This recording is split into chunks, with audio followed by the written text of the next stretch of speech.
పాపం అంటే ఏంటి అని ప్రశ్న వేస్తే దానికి సమాధానం ఆజ్ఞ అతిక్రమమే పాపం. అనగా దేవుడు చెప్పింది చేయకపోవడము పాపం.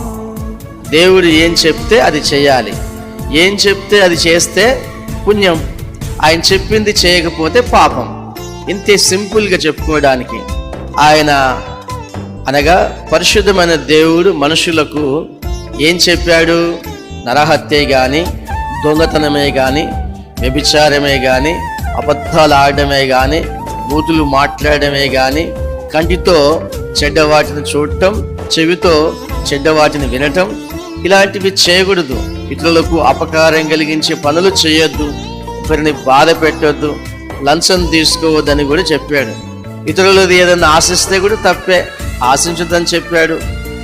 ఇలాంటివి చేయకూడదు, ఇతరులకు అపకారం కలిగించే పనులు చేయొద్దు.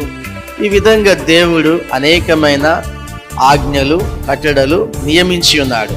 వాటి ప్రకారం మనుషులు జీవించాలి. ఎప్పుడైతే దేవుడు చెప్పిన మాట ప్రకారం మనిషి చేయడో, దేవుని మాటకు లోబడకుండా ఉంటాడో, లోబడకపోవడమే అవిధేయత. ఈ అవిధేయత వలన వచ్చిందే పాపం.